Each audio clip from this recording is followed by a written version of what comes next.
Hello, students. So we completed with the mechanical energy, that is potential energy and kinetic energy, the conversion, and we studied about that mechanical energy is conserved. That is conservation of energy. Now we are going to take up the next chapter, that is machines. What are machines? In what way are we using it in our daily lives? We are going to study here. So we take up the chapter machines.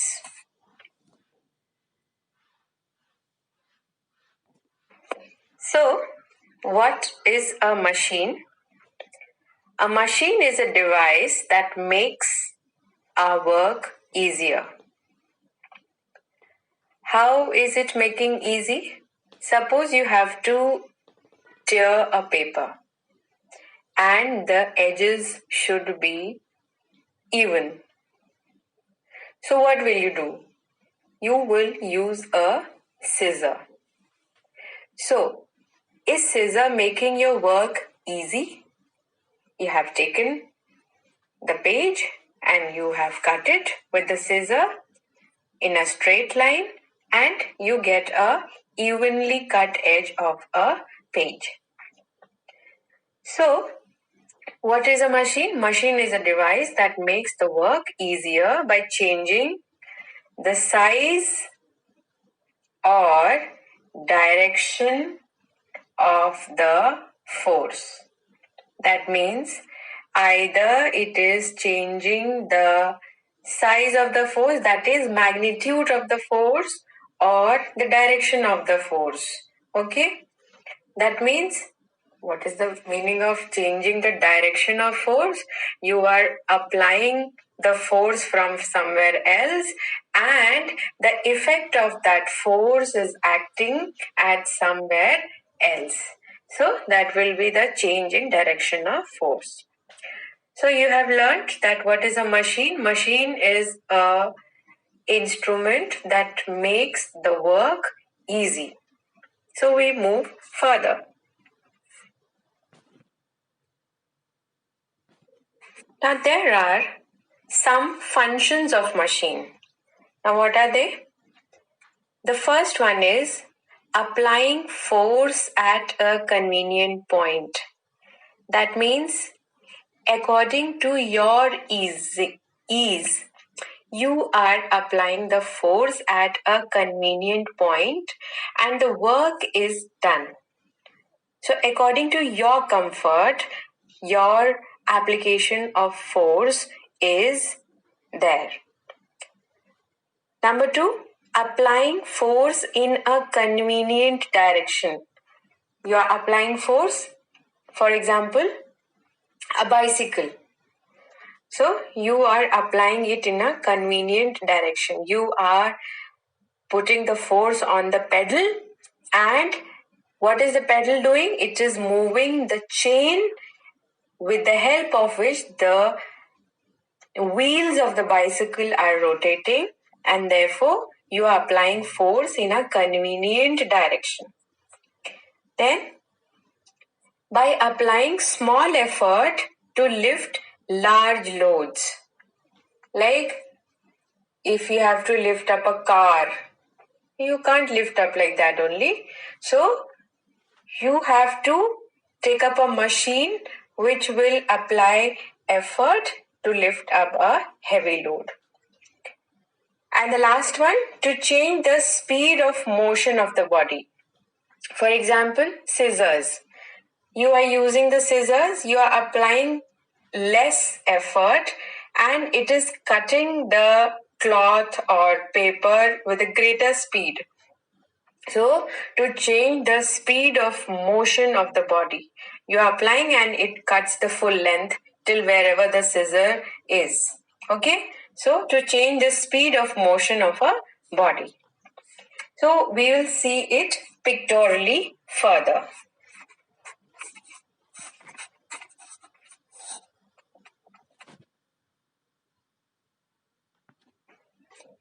Now here in this diagram, you can see that the person is applying the force on the pedal, and the red part, the chain, is moving with the help of the pedal, and with the help of the chain, the wheel is moving.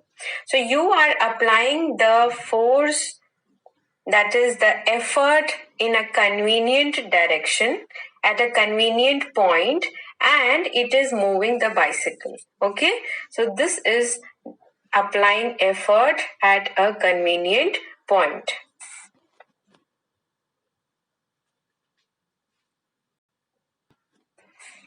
Now this is the example of the second point, that is applying effort in a convenient direction. Now if you have to pull the bucket straight from the well, it will be a little bit difficult. But if you apply a pulley and you stretch the rope in such a way as shown in the diagram with the arrows, you will feel a little bit comfortable as compared to the earlier one. So this is applying effort in a convenient direction. Okay.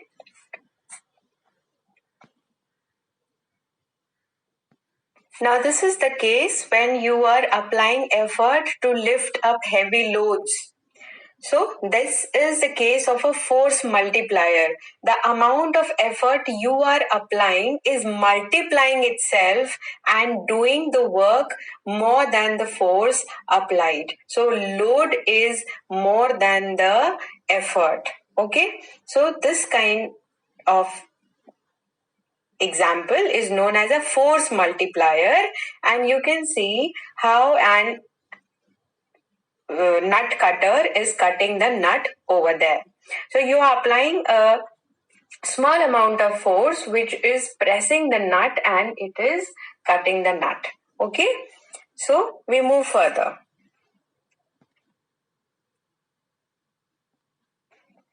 The last one is the speed multiplier.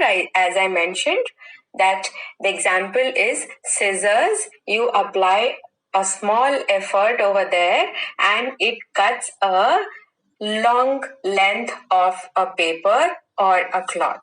So this acts as a speed multiplier. Okay.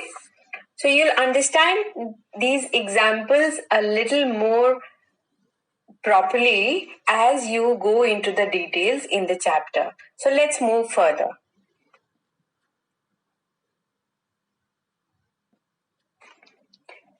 Now, you have to understand one or two definitions. What is a load? Now, load is the work which is to be done. Suppose you have to lift up a car, so lifting the car is the load.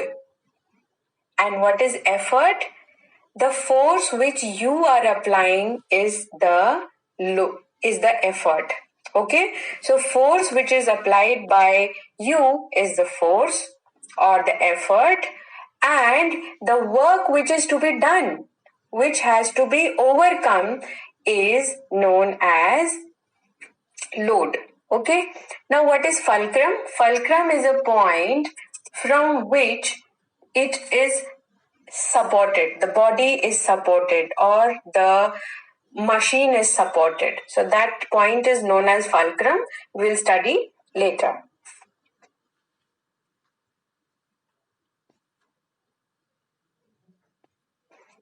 Now see in this figure clearly. You'll understand the things better. Now here a girl is taking a rod in her hand and wants to push or displace a big stone. Okay. Now this rod is known as a lever. She is using a lever to displace the load. Now orange is showing the fulcrum, red is showing the load, and green is showing the effort. So as I mentioned, the point of support, you can see where the lever is being supported at that orange point. So that point is known as fulcrum. The work which is to be done, that means to displace the stone, that is your load, and the force which you are applying is the effort. I think these words are clear to you because we will be using this repeatedly in our further chapter.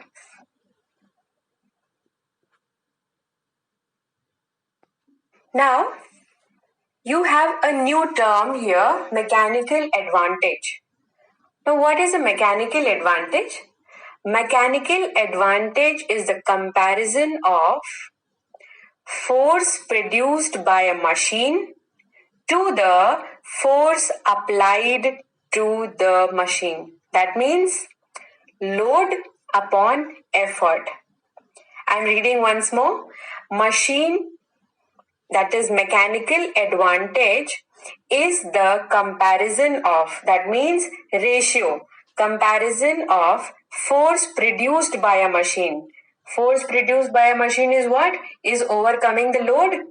So it is the load to the force applied to the machine. What is it? Effort. So load upon effort is mechanical advantage. In other words, mechanical advantage is the comparison of the size of the load to the size of the effort. That means the amount of load to amount of effort. You can see the same example, that man is displacing that stone, and he's using the lever, and that fulcrum point is there, so man is lifting the stone with the lever. Okay, so we move further.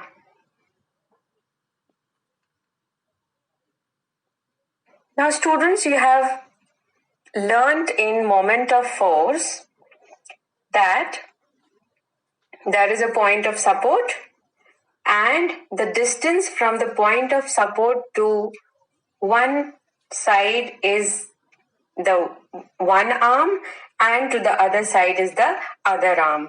So the same thing will be applied over here with a different term.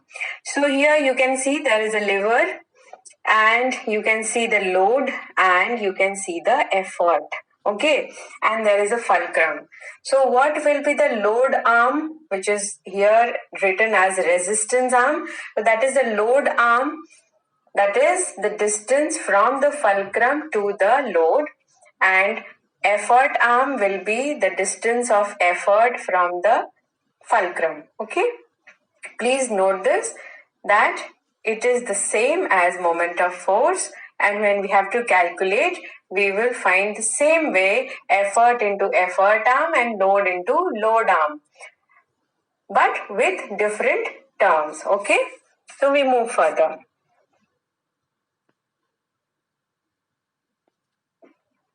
Now students, this is something very important.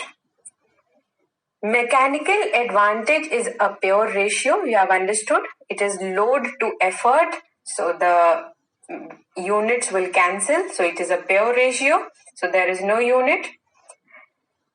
Now it is a ratio of two similar physical quantities. Hence it does not have a unit. You have understood that. Now there are three cases of mechanical advantage. You know that mechanical advantage is equal to load upon effort. Okay. So that means the amount of work which has to be done, which has to be overcome upon amount of force which you have applied. So mechanical advantage is equal to load upon effort. Now, there are three cases. If the load is more than the effort, so that means the numerator is more than the denominator. In that case, mechanical advantage is more than 1. Yes? So, when mechanical advantage is more than 1, the machine will act as a force multiplier. You have understood force multiplier? You will apply small amount of force and it will overcome a big load. Okay? So, it will act as a force multiplier. Second case, when load is less and effort is more. That means numerator is less and denominator is more. In that case, mechanical advantage will be less than 1. And in this case, it will act as a speed multiplier. You will apply some effort and it will do the work with a greater speed. So it will be a speed multiplier as example of scissors. Okay.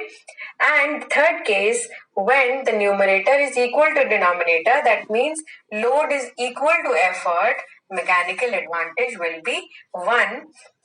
This is the case when there is a change in the direction of effort to a convenient point or to a convenient direction. Okay. So you have to note this. You have to keep this in mind while studying further. Okay.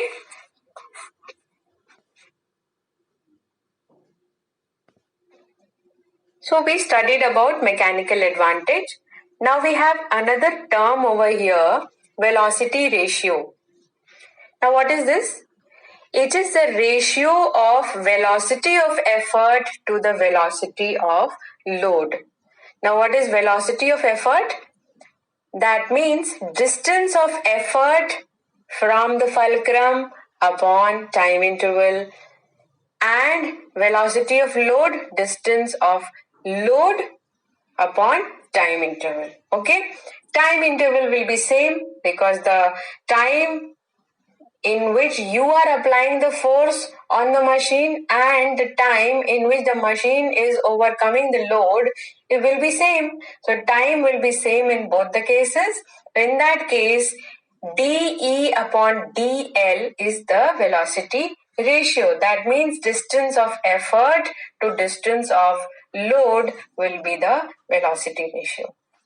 Okay, where dE upon dL are the distances moved by the effort and load in time t. Hence, velocity ratio can also be defined as a ratio of distance moved by the effort to distance moved by the load. Okay, so we move further.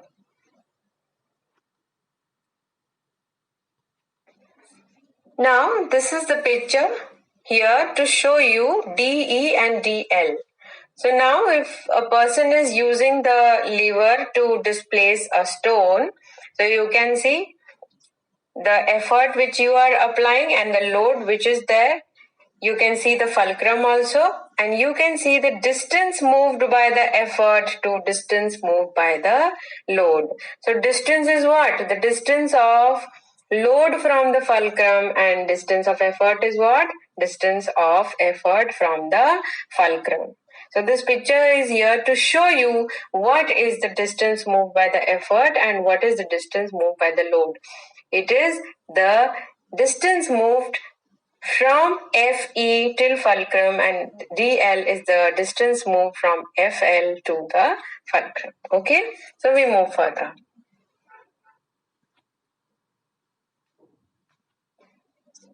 Now, this is again very important. The same way as mechanical advantage, there were 3 cases. The same way in velocity ratio also we have 3 cases. Now, velocity ratio is a pure ratio. You understand that it is distance in both the cases. So, that is a pure ratio. That is, it is the ratio of 2 similar physical quantities, and therefore it does not have a unit. Now, what are the cases? You know that velocity ratio is distance moved by effort upon distance moved by the load. So, if dE is greater than dL, that means if the numerator is greater than the denominator, obviously velocity ratio has to be greater than 1. Again, the machine is a force multiplier. Okay. Case 2, when the numerator is smaller than the denominator, in that case velocity ratio will be less than 1, and this will be a speed multiplier. I need not tell you examples all the time. You have understood what is a force multiplier by now and what is a speed multiplier. Now, if dE is equal to dL, that means if velocity ratio is equal to 1, in that case, it will be change in the direction of effort to a convenient point or in a convenient direction. Okay. So it is the same as the mechanical advantage, only you have to remember the formulae. Mechanical advantage was load upon effort, and velocity ratio is dE by dL, that is distance moved by effort to distance moved by load. So we move further.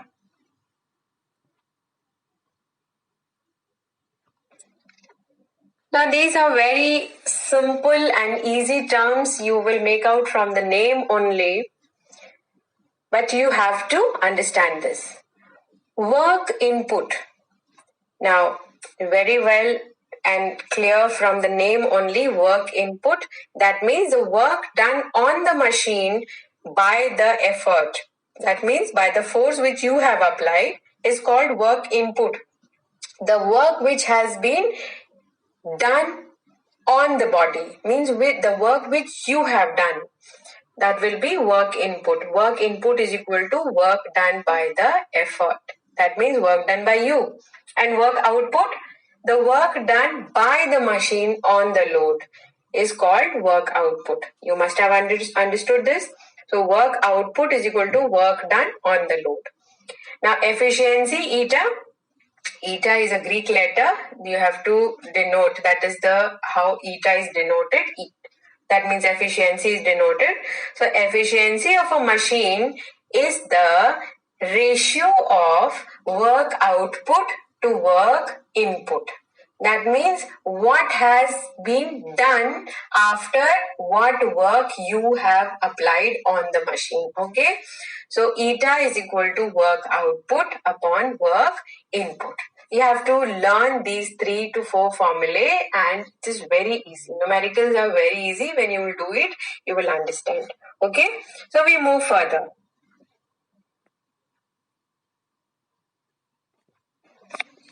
Now students, what is an ideal machine? Now, an ideal machine is that in which there is no loss of energy in any manner. That means whatever work you have done on the machine, all the work has been used up in overcoming the load.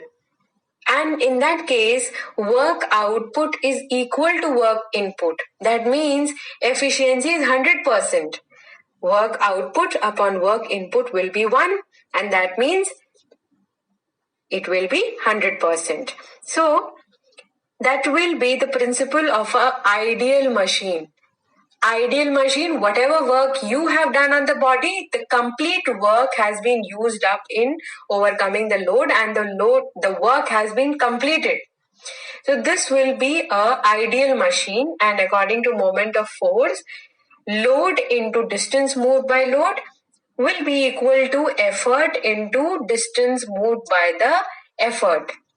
This is related to fulcrum. Okay, so you have to keep in mind the principle of moments. The same way, principle of ideal machine, output energy will be equal to input energy, that is L into dl is equal to E into d.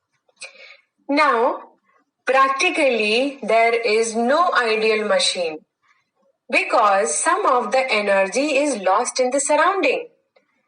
So in practical purpose, MA is always less than VR. That means mechanical advantage is always smaller than the velocity ratio. In that case, work output.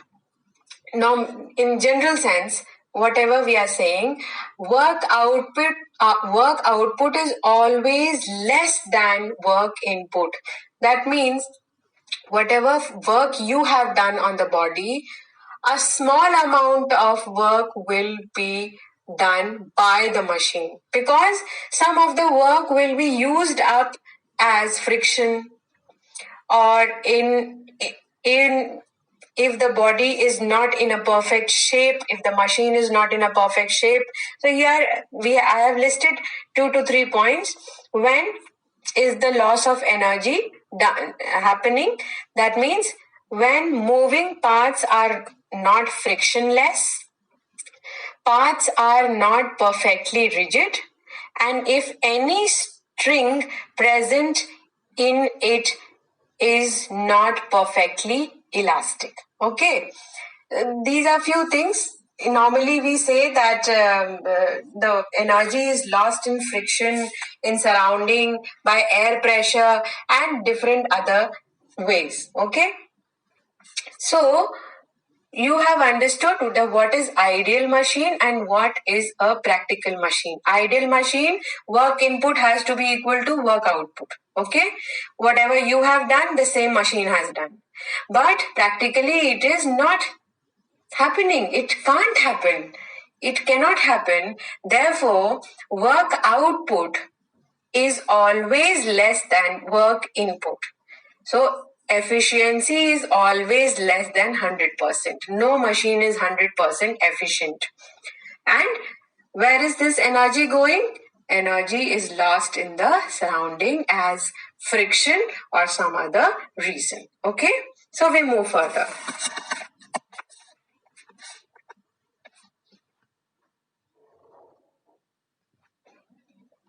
Now we are going to study the relationship between efficiency, mechanical advantage, and velocity ratio. Efficiency, you know, work output upon work input. Mechanical advantage is load upon effort, and velocity ratio is distance moved by effort to distance moved by load. Okay? Now let us see that. Now let a machine overcome a load L by the application of effort E. So load is L and effort is E. Time in which this is done is T. Let the displacement of effort be dE and displacement of load be dL. Okay. Now work input will be effort into displacement into effort. Work is what? Force into displacement. So force is what? Effort, and displacement of effort, that is E into dE. Work output, load into displacement of load. So L into dL. Efficiency, you have understood that it is work output upon work input. So L into dL upon E into dE.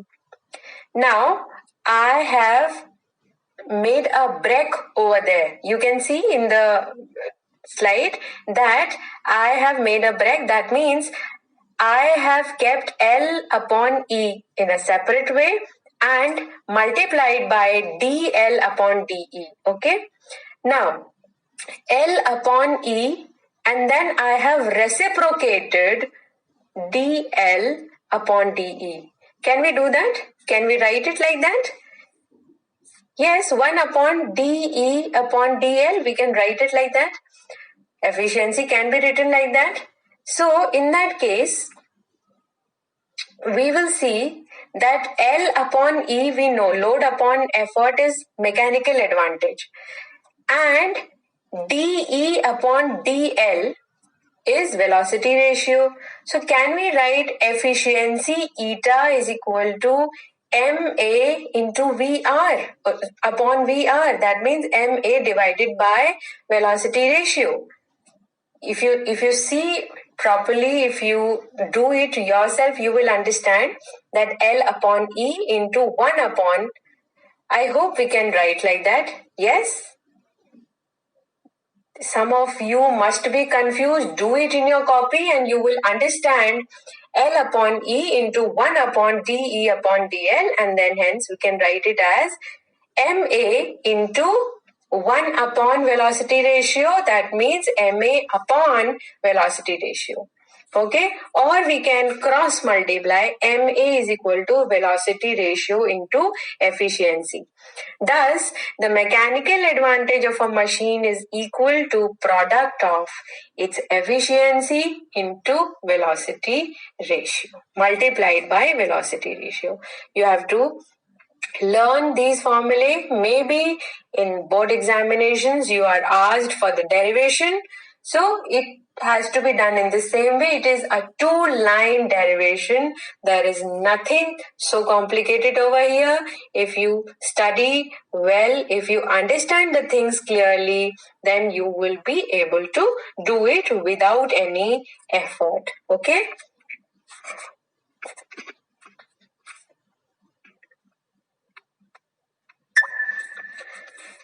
So students, we stop here because after that we will begin with levers. And if I continue with levers here only, it will be a long chapter and it will be difficult for you to grasp things. So we stop here. We'll begin with levers in the next class. Thank you so much.